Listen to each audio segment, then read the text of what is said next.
Well, my friends, welcome back to Spot On with Link. Lauren, happy Thanksgiving week. We wanted to come on here today and do an episode to let you guys know how grateful we are for you. We've gained thousands of new subscribers and followers across social media the last week. The show is really hitting its stride, so I'm incredibly grateful to all of you. I want to start the show off by saying I can't tell if this is the ugliest shirt in captivity or if it's cute, okay? Can you guys drop a comment and tell me, is this the ugliest shirt you've ever seen, or is it okay? It might be one of those things where it's so wrong, it's right. Like when one of your friends starts dating their cousin, it's like, it's wrong, but who's gonna love you like your cousin? You know, it's like, it's so wrong, it's right. So please drop a comment and let me know what you think about the shirt. Otherwise, I will be returning it. But before I came on camera, someone told me I looked skinny, so they're getting a raise. Anyway, I also wanted to say, we have a little bit of an update on the candle debacle. If you've been with us for a while, you guys know about Candlegate, okay, Wickgate, where I ordered Meghan Markle's candle from her brand As Ever, and it came without a wick. Okay, it's sort of like Prince Harry. The wick is gone.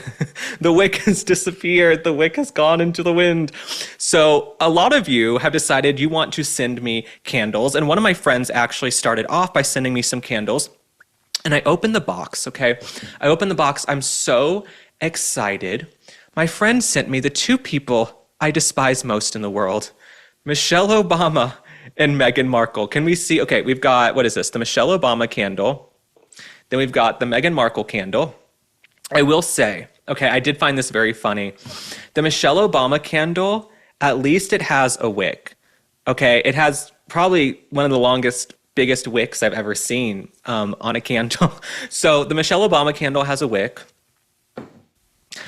The Meghan Markle candle, it also has a wick. So thank you to everyone who's reached out about sending me candles. I am a little bit weird about giving my home address because the killer could be on the loose. And, you know, we just got to be careful out here. But it is nice to receive candles with a wick. I will say the bar is on the floor. Normally candles come with wicks, but the bar is on the floor. So we have a lot of topics to get to today.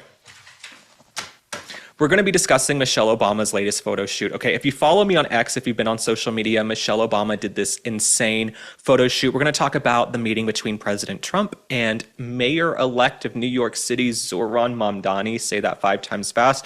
We're going to be talking about Thanksgiving. And then, of course, we have a royal update. There's a lot going on with Sarah Ferguson, the Duchess of York, Prince Andrew's ex-wife. We also have to talk about Meghan Markle. She's apparently a kleptomaniac and is stealing things, allegedly. So we will get into all of this. Stick around. So Michelle Obama has gone viral again for another photo shoot. Does she ever do anything in life? Okay, it seems like Michelle Obama, all she does is photo shoots and talk about her clothes, her hair, and makeup, and complain about how oppressed she is. And in the photo shoot, she doesn't look amazing. Okay, apparently she has this massive glam squad and glam team. They just did a whole interview with Vogue. They did an interview with Vogue where she sat around with her glam squad and talked about her philosophy on style and hair. She might want to get a refund on the glam squad, okay, because this photo shoot is an utter calamity. And look, okay, you guys can talk about my hair. You can talk about my clothes. I'm really in no position to opine on fashion, but I am in a position to opine on culture and politics. And Michelle Obama, she's releasing a book on her clothes, her hair, and that's all she talks about. And I want to point something out about Michelle Obama. She really tried to couch herself as this humanitarian who cares about children and health and wellness and little girls over in Africa. Michelle Obama, it seems like all she really wants to be is a celebrity who sits and gets her hair and makeup done and does photo shoots. Okay, she actually wants to be a Kardashian. She wants you to think that she's this like humanitarian, goo goo gaga, kumbaya, save the world, UNICEF person, but she actually just wants to be a Kardashian. That is what Michelle Obama wants. And we have a clip of the photo shoot we'll put up on the screen. It's an absolute disaster. Okay, the comments were brutal. When I posted this on my X account, there were over 10,000 replies in 24 hours. I want to start off by asking, why is Michelle Obama rubbing her crotch? Okay, why is she, and I use the word she loosely, but why is she rubbing her crotch? She seems so full of herself. Like she's just so into herself. When you look at Michelle Obama, okay, does this look like the face of oppression? Does this look like someone who is oppressed? It looks like the face of Ozempic, in my opinion. In my opinion, and thousands of folks online in my comments, Michelle Obama seems like she's on Ozempic. Okay, I think she might be on Ozempic. She's looking thinner than she ever has. I also contend, and I have contended for about a year now, that Michelle Obama had a facelift. Remember, she didn't go to Jimmy Carter's funeral? Y'all remember she didn't go to the funeral and she didn't go to the inauguration, and she acted like it was some, act of protest, or she was going to protest Trump, or she just was going to put herself first. I think she had a facelift and a neck lift, and that she was still hiding out and recovering. And everybody at the time said, no, she would have been smarter. She would have been smarter than to schedule a facelift around the inauguration or around here or there. I'm telling you guys, in my opinion, I still say this, we're almost a year out. I think she got a facelift, and that's why she missed Jimmy Carter's funeral. That's very bizarre. Okay, Democratic president, she doesn't go to the funeral. That's very weird. She doesn't go to the inauguration. That's very weird. So I think she had a facelift, but this is the face, okay? This is apparently the face of someone who is very oppressed, Michelle Obama. She wants white people to know that she's so oppressed and that we've made her feel insecure, apparently, in all her new interviews. But I will read you a little bit about what she's going on, because as a journalist, I got to read you the facts, okay? So she did this photo shoot with Annie Leibovitz.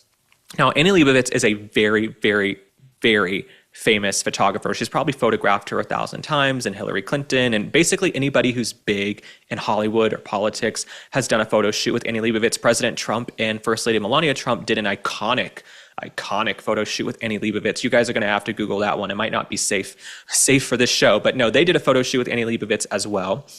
Let me read you this caption from Michelle Obama. Annie Leibovitz has always known that a photo can do more than preserve a moment. It can say something.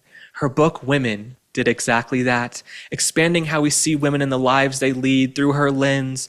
It was an honor to be photographed by Annie for the new edition, capturing the many ways women are showing up today.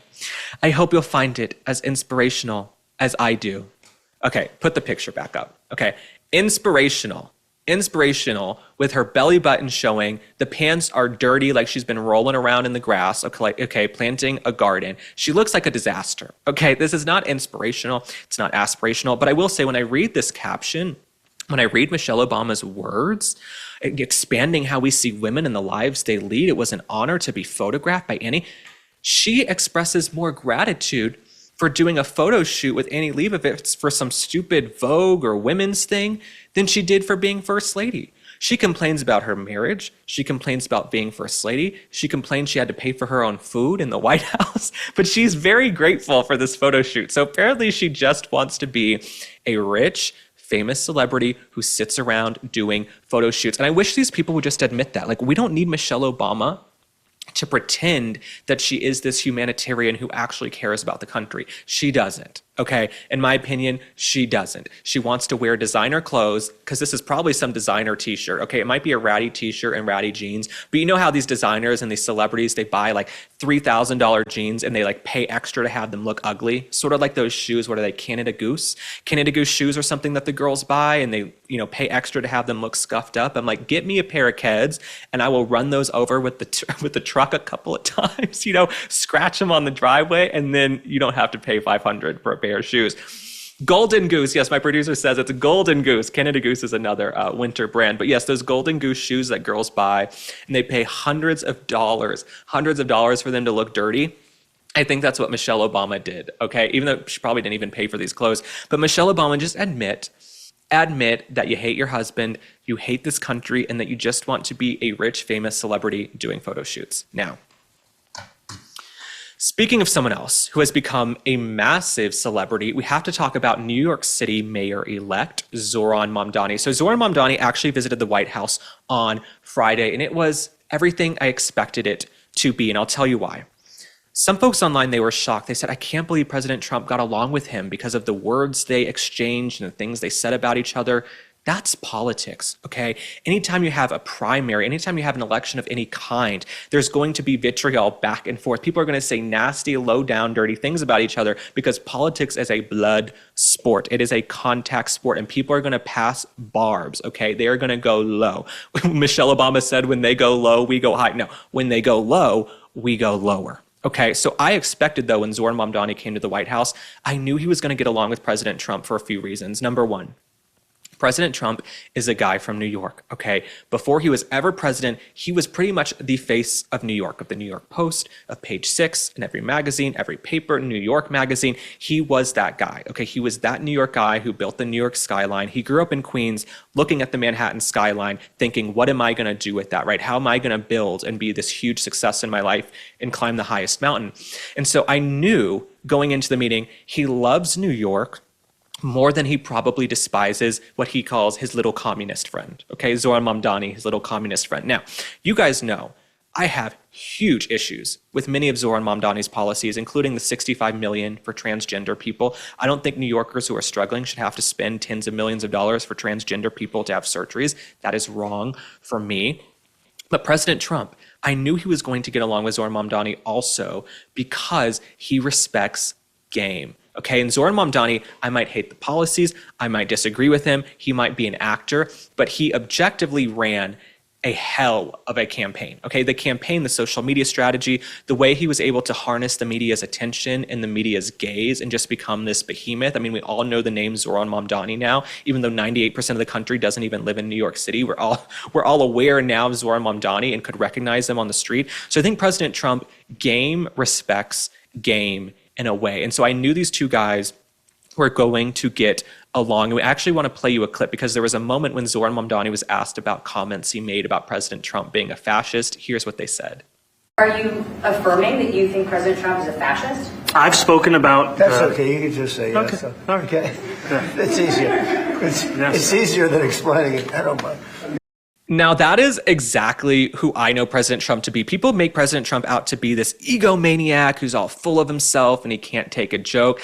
I think he can be very self-deprecating. I think he's very aware of his brand. He's very aware of perception. He's very aware of the media. He's been dealing with them for decades before he was ever in elected office. And so I think he's standing there or sitting there going, I don't care. Call me what you want to call me. You know, I'm the president. It's no big deal. And I think he enjoyed getting along. And I think it really threw the media for a loop. But Zohran Mamdani, who's actually asked on NBC's Meet the Press about his fascist comments, and he still doubled down, which in a way I kind of respect. Okay, if you're going to call someone a fascist, just own it. Okay, don't switch up now that you guys have gotten along and things are a little more hunky-dory. So let's look at that clip. You were about to answer. Then President Trump sort of jumped in and he said, quote, that's okay. You can just say yes. It's easier than explaining it. So, Mr. Mayor-elect, just to be very clear, do you think that President Trump is a fascist? And after President Trump said that, I said yes. And so you do? And that's something that I've said in the past. I say it today. And I think what I appreciated about the conversation that I had with the president was that we were not shy about the places of disagreement, about the politics that has brought us to this moment. And we also wanted to focus on what it could look like to deliver on a shared analysis of an affordability crisis for New Yorkers.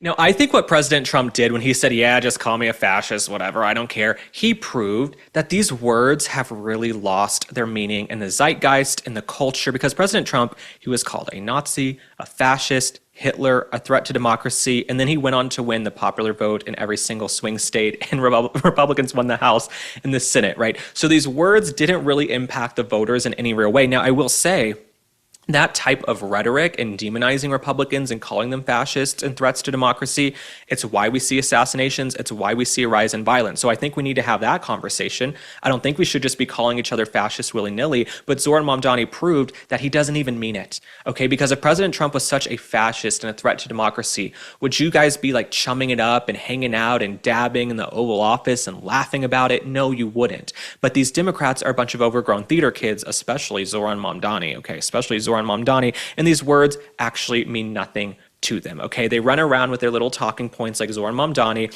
and the words don't actually mean that much. So it'll be interesting to see what happens with President Trump and Zohran Mamdani, right? A relationship can turn on a dime in politics. A week from now, they could be fighting again, and there could be some situation going on. But President Trump, he loves New York. He's from New York. His family's in New York. His friends are in New York. So I think he will make an effort, and Zohran Mamdani will make an effort to have some meeting of the minds on issues, because we're all concerned with the affordability crisis, with cost of living. We're all concerned with immigration, even if we might have very different ways of going about those things. So having a president who can get along with the mayor of New York City, one of the biggest cities on earth, is a good thing. But we got to pay some bills, and when we pay some bills, we'll be back with more Hot Topics. I really love Thanksgiving and the holidays because it gives us all a chance to go back to the basics and eat real food together as a family. Today's sponsor, Masa, is part of the real food movement, bringing back snacks made with ingredients our grandparents used to eat. Masa chips contains just 3 ingredients: organic corn, sea salt, and 100% grass-fed beef tallow. No seed oils, no chemicals, just incredible flavor. With Masa, you'll feel satisfied, light, and energetic with no crash, bloat, or gross, sluggish feeling afterwards. Personally, my favorite flavor of Masa is the original. If you love Masa, then you'll love Bandy Crisps too. Bandy, Masa's sister company, makes the most delicious 3-ingredient potato chips I've ever tasted. My favorite flavor is Smokehouse Barbecue.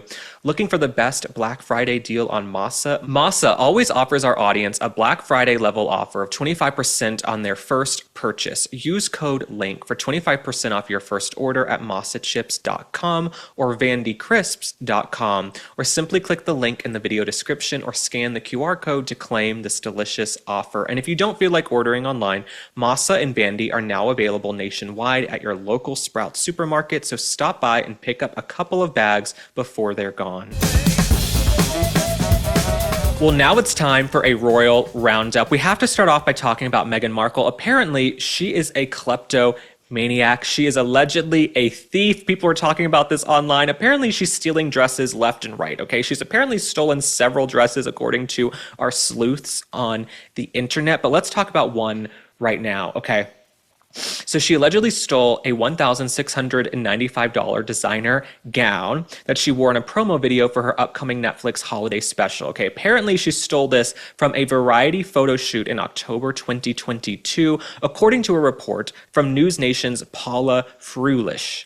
Now, in 2024, a journalist, Vanessa, revealed on Andrew Gold's Heretics podcast that Meghan Markle allegedly did not return a lot of stuff after she wore it in a very high-profile photo shoot, referring to the Variety photo session. Now, we have one last quote from the podcast that I want to read, okay? What's shocking about hearing these kinds of alleged stories is that somebody who is living in a $15 million plus mansion in Montecito, who's just had $100 million deals, would care enough to take home some jewelry and clothes from a photo shoot that she can clearly afford. But that is who Meghan Markle is, okay? Meghan Markle will always be a low-down, dirty little grifter. She's kind of like Swiper and Dora. You know that kid show Dora the Explorer? They're like, Swiper, no Swipey. Anybody with kids knows what I'm talking about. It was a show when I was a kid. I'm sure it's still on. That is Meghan Markle, okay? She is Swiper, okay? You gotta check her backpack. Check her backpack on the way out of the photo shoot because she's probably stolen a myriad of things. And I wouldn't be shocked if Meghan Markle has some weird like kink or proclivity to steal. You know what I'm saying? I wouldn't be shocked if she has some weird idiosyncrasy where she has to steal little things. Like, I bet if the FBI raided her home, she has like spoons from Mar-a-Lago and she has like Queen Elizabeth's comb. You know what I'm saying? I just feel like she might have some weirdness to her. Meghan Markle gives me sort of sociopath vibes, and it's just a little weird. And I think, you know, she lies very easily and she'll look you in the eyes and just lie right to you. So I'm not shocked that she's stealing dresses, and I'm not shocked that she's a kleptomaniac. In a way, it actually makes her a little more interesting. I hate to say it. But yeah, no, she doesn't need to be stealing clothes and dresses because she has a gazillion dollars she's gotten from Netflix for basically exploiting her in-laws and selling her family down the river. But I just imagine Meghan Markle, like, does she have a closet in her house where she's like stolen spoons from the Polo Lounge and she's stolen this from a store on Sunset and Melrose? I just feel like maybe she is a kleptomaniac. Like, maybe she gets off on stealing things and this is some weird fetish that she has where she likes to steal things. She did steal Prince Harry from the royal family, but that's kind of his fault as well. Now, I want to move on to this other story in the Royal Roundup. So apparently Prince Phillip, may he rest in peace, warned Prince Harry about Meghan Markle. Now, the entire world warned Prince Harry about Meghan Markle, so I don't know why this is shocking, but let me read you what's going on. So Prince Philip allegedly gave his grandson Prince Harry a stern warning about getting married to an actress, Meghan Markle. Here's the quote. "One steps out with actresses.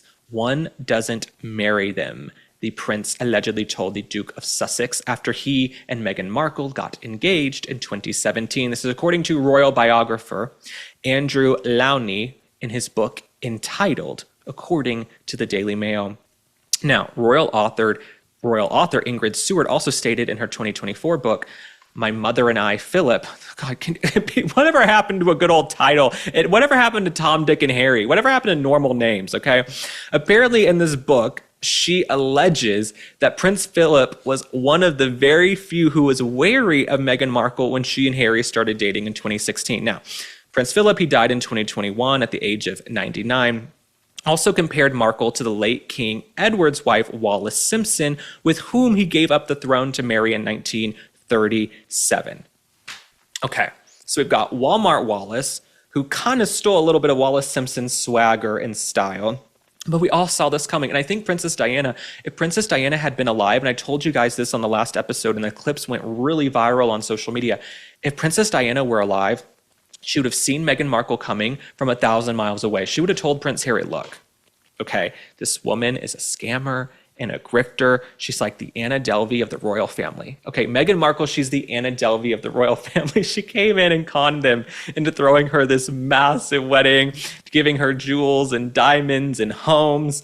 And then she absconded to the United States and sold them all down the river and accused them of racism and basically said they almost drove her to take her own life, even though I don't believe that whatsoever. I think she just knew, oh, if I play into this mental health narrative, I can be a victim. If I play into the race narrative at the peak of Black Lives Matter, I can really be a victim. But we're all sick of it. You're not a victim, Meghan Markle, okay? You're kind of a psycho loony chick who's allegedly stealing dresses. You apparently are a kleptomaniac loony woman who needs to go to the loony bin, in my opinion. And I'm not shocked that Prince Philip warned Prince Harry. I would have done the same thing. I'm the type of person, look, if we got to do a wedding intervention, if we got to have an intervention of any kind, I'm there. Okay, I'm that friend who's going to call it like I see it now. If you choose to go down the aisle and marry the person, I will be there. I will hold my peace. You know, when they say stand up and protest or does, hold your peace till the end of time. I will sit there and hold my peace until the next wedding, until you're in divorce court. But I think you do owe it to your friends and family, if you're close with them, to let them know, hey, you've changed, or I am cautious about this person. You don't ever want to hold back, because that person, even in your personal life, might be needing that. They might be thinking, oh, this isn't the right one, but no one's telling me. They might need that affirmation from a friend. It's like when we call our friends for advice, we actually just want them to co-sign what we're already thinking, right? We want them just to tell us that we're right most of the time when we call our friends and family for advice. So never bite your tongues, okay? It's better to have integrity and speak the truth once and at least let that friend and family member know. And if they do it anyway, go to the wedding and smile and, use the open bar. Now, let's move on. This last royal story is about Sarah Ferguson, the Duchess of York, formerly known as the Duchess of Pork by the nasty bottom feeders in the press. She's apparently considering a 6-figure offer to give a tell-all interview after being stripped of her Duchess of York title. Apparently, she could go rogue after being ousted by the royal family. Now, I believe this. Okay, because the young ones won't remember this. I don't know why I remember it. It's somewhere in my brain. She tried to sell out the royal family before. Wasn't there the hidden camera video?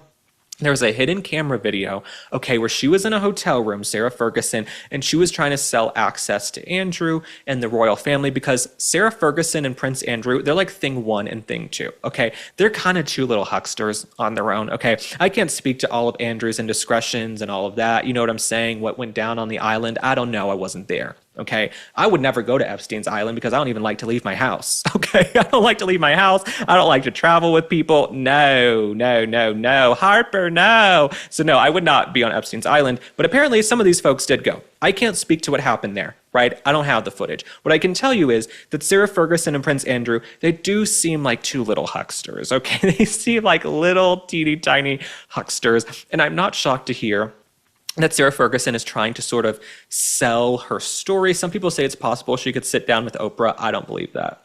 I don't believe it. I know she did something with Oprah 10 years ago. I don't see it happening again. Even Oprah, I think would be like, this is too low for us. And I don't think Oprah's going to want to go there on the Epstein stuff, because everyone in Hollywood, defended Weinstein, and they were friends with all these people like Epstein and all of these dudes who were allegedly doing horrible crimes. I don't think Oprah is going to want to get into all of that Epstein stuff. I just don't see it happening, but I will not be shocked if Sarah Ferguson sells her story. Now, a source has said Andrew has had his chances to tell his story. Now it's Fergie's time. So maybe she feels, oh, I need to get my narrative out there and I need to do this. And these are the moments where I miss having the Queen. Okay, the Queen would have called these little thing one and thing twos in and said, listen, everybody get it together. Okay, the Queen would have had her little handbag, one of her little Queen outfits, and she would have said, y'all need to get in line. Because you guys know the Queen laid down the law in private. Okay, she laid down the law in private. Now that she's gone, everyone is kind of going rogue. Everyone's just doing willy-nilly, doing whatever they want to do, going rogue. I think we need the Queen. But we got to pay some bills. And after we pay some bills, we will be back to discuss Thanksgiving with your family. This holiday, while others are chasing the rush, find your sense of calm with Peak. Peak is a luxury wellness brand powered by rare plants and cutting-edge ingredients, offering the perfect remedy for the season's hustle and bustle. Their science-backed botanicals, minerals, and vitamins support metabolic function, immune health, sustained energy, and radiant skin. In this festive season of joy, choose serenity as the ultimate luxury with Peak. Peak is proud to introduce Sun Goddess Matcha, an organic ceremonial superfood blend that redefines your daily ritual. Crafted from the purest tea leaves, it provides a smooth, sustained energy for a calm mind and a radiant glow. The nutrients in our matcha can help curb sugar and hunger cravings, making it easier to stick to your wellness goals.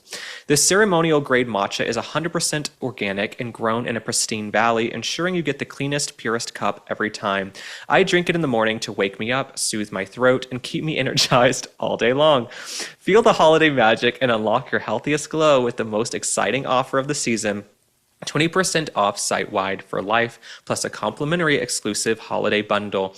Go to peaklife.com/link. That's PIQUE life.com/link. This is hydration redefined, so try it and glow from the inside out. Now, last but not least, we have to discuss Thanksgiving. I know many of you are going home for the holidays. Maybe you're hosting relatives. If you're spending Thanksgiving alone, I am thinking of you, so you are not alone. But for most of the country, you're going to get together with friends and family on Thanksgiving. And right now, okay, we're in a period where for some reason, people can't even put their political differences aside for even 2 hours to have some turkey with the tryptophan and the stuffing and the sweet potatoes. My mouth is watering. Okay, my mouth is watering. Some people, they can't even put their differences aside. And I want to read you some of these statistics, okay? So Republicans, 86%, are more likely than independents, 71%, and Democrats to say they won't avoid anyone. This is according to a Fox News poll. The poll also finds that 33% of voters feel they have more to be thankful for this year, while 25% say they have less. The largest group, 42%, say they feel equally thankful. Well, that's nice. But it's interesting, Republicans are much more willing to get together on Thanksgiving with people who have opposing views and different political ideologies. And this is what I've been saying, right? The Democrats, not all Democrats, but mostly these far left, leftist, deranged folks we see on social media, and some of our relatives who have Trump derangement syndrome, they've been sucked into sort of the Facebook rabbit hole and they have TDS. These folks, okay, they want to talk about diversity and acceptance and kumbaya and loving everybody unless you happen to vote Republican. Okay, you might even be an independent. That is a threat to these people on the far left. And we all have those family members, whether it's a cousin, a brother, a sister, a mom, or dad, who has fallen into sort of the MSNBC blue anon rabbit hole, where they look at Republicans as threats to democracy. It's basically the worst people to ever walk the earth. Those folks are going to be the ones kicking up dirt at Thanksgiving. The Republicans, I just don't see it, okay, at Thanksgiving. And these polls also show that Republicans are the ones who don't care. Republicans are like, look, okay, you want to go be like a Bernie Sanders, AOC, Mamdani fan, that's fine, but let's just enjoy this turkey. Let's get together and have this turkey and enjoy this meal together. We also want to tell you that only 1 in 5 intend to steer clear of folks with opposing political views. So that is good, okay? While 3/4 say they are comfortable hanging out with those on the opposing team this season, that is good news that only 20% want to steer clear, but 20% of the country. Imagine 20% of 300 million plus people. 20% is a lot. And if you have a big family and 1 in 5 don't want to get together with people who have opposing political views, and you know when people take polls, they always put their best foot forward. So imagine what the real number is. It could be half of all people don't want to get together. So it's interesting that these Republicans are the ones who are actually totally fine getting together with folks who have opposing political views. Now, something else we have to talk about on Thanksgiving. Later this week, okay, we have the presidential turkey pardon at the White House. Now, there were some names. There were some names in the running for the presidential turkeys. I'm going to read you the names. sugar and spice, pumpkin and pie, gobble and waddle, acorn and squash. Now, gobble and waddle are the ones who have won, and I think they might be even narrowing it down between gobble and waddle. I'm not sure, but gobble and waddle did win, okay? This little poll. I think I voted for sugar and spice. I thought sugar and spice was cute. Gobble and waddle is actually cuter. I maybe was scrolling too fast. I should have done gobble and waddle. Sugar and spice, maybe not the best one, but they will be pardoning these turkeys in a ceremony on Tuesday, November 25th. I love this, okay? This is one of the things that makes me love this country because it's over the top. It's ridiculous. It's kind of theatrical, but President Trump makes everything so funny. He makes everything into a comedic event, right? So I just know he's going to be out there with the turkey, dropping one-liners, having a good time. It's just something that's just so ridiculous, but I love it so much and I can't wait to see it. So I'm happy that the turkeys are going to get pardoned. I apologize to all the turkeys and the little turkettes across the country that are going to be slaughtered for Thanksgiving, but I need my meal, okay? I need my meal. I don't feel that bad. And all these little vegans and vegetarians, y'all enjoy Thanksgiving. Okay, we wish you guys well. Kumbaya, namaste. But I'm going to be having my turkey. Okay, it's the one day a year where I really eat turkey. So I'm going to be having my turkey. Now, the last thing I want to discuss with you guys, there are a lot of debates online right now about what weird things people serve at Thanksgiving. So I wanted to hear from you guys in the comments, okay? Because I know some of you probably serve some messed up, weird things, and I love my audience. I love my people, but I just know some of you guys are freaks, okay? Some of y'all are freaks, and I know y'all are serving some less than savory things at Thanksgiving, so I want to hear from you guys. These are some things that people say they serve that they find to be odd. I actually don't find these odd. I'm curious to hear what you guys think. Okay, so stuffing. Some folks say it's weird that they're serving stuffing on Thanksgiving. I love stuffing. Okay, I freaking love stuffing. I could go back for 2 or 3 helpings of stuffing. Okay, so I love stuffing. I don't find that weird at all. Green bean casserole is something some folks online said that they thought was strange or out of the ordinary. No, I think green bean casserole is normal. I love a good green bean casserole, but it has to get kind of hard. Okay, I don't want it too soupy. It really needs to be kind of dry. I like the green bean casserole when it's dry, even the next day. Love it. Cranberry sauce. Canned versus homemade. Okay, cranberry sauce, I do think it does freak some people out. Cranberry sauce, it is something I think people go, I don't know if I'm going to have that on Thanksgiving. It is the one day a year where I will have it. It's the one day a year where I will have the cranberry sauce. These aren't things that I ever eat any other day of the year, right? I'm not having stuffing, in September. Stuffing in September sounds like a porno film, but I'm not having stuffing in September. I'll see you in September, but I won't have stuffing in September. And after you eat that Thanksgiving meal, you won't feel like doing any stuffing either. When that tryptophan hits you, bitch, y'all will be out cold on the couch. Okay. Last but not least, a turducken. Okay, a turducken. I do think a turducken's a little weird. I'm not a fan of a turducken. I don't like it. I like when something is what it is. I feel like that way in dating and in life with friends and when I'm judging celebrities and politicians, just be what you are.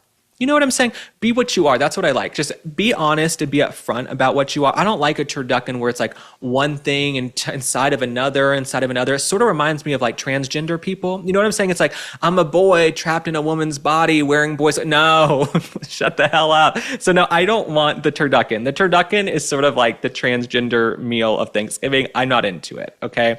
I'm not into it. I feel like the turducken doesn't know what its pronouns are. Okay, just freestyling here to kill time. But no, the turducken doesn't know what its pronouns are. The turducken, we're not giving you any gender-affirming care. So these are just some things people find weird on Thanksgiving. I want to hear from you all. I want to know what your weirdest Thanksgiving ritual is. I'm scared. I'm scared to read the comments. I want to know who cooks in your household. Does the man cook? Does the woman cook? Do both of you guys cook? Do neither of you cook? I'm actually going out to eat on Thanksgiving. I'm going out to eat at 4 o'clock. Okay. I freaking love a 4 o'clock meal. Okay, my friends make fun of me. They say it's like the blue plate special. I love an early dinner, especially when it gets dark early. I am home and don't bother me.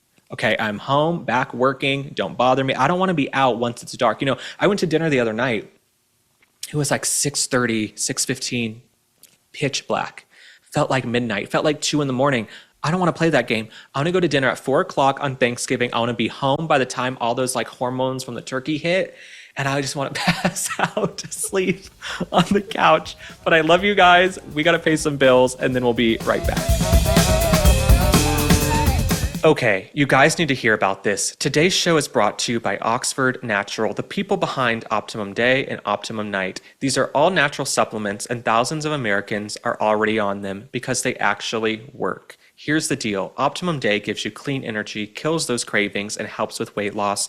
Optimum Night, that's your reset button. It calms you down, gets you sleeping deep, and you wake up ready to go again. And the results are insane. Michael Owen, the England soccer legend, he's down 40 pounds. Robbie from AFTV dropped over 100. Linda, a top law executive, she's down 50. And Anita, an immigration lawyer, she's down 60 pounds. Real people, real results. So if you want in, scan the QR code or hit the link below. And listen, if you use the code SPOT, you get 70% off your first order. That's 70% off, so don't wait. Start your transformation right now with Oxford Natural. Let's get to work. Well, my friends, thank you so much for tuning in to Spot On with Link Lauren. We will see you back here next week. We won't have an episode later in the week because my folks need a break, okay? We have a lot to be thankful for this year, and I just wanted to tell you guys I absolutely love you, and I'm sending you nothing but blessings and gratitude this holiday season. So I will see you back next week. Enjoy your time with your loved ones, and if you're alone, like I said, I'm thinking of you, so you actually are not alone this year. We will see you guys back next Monday. Bye.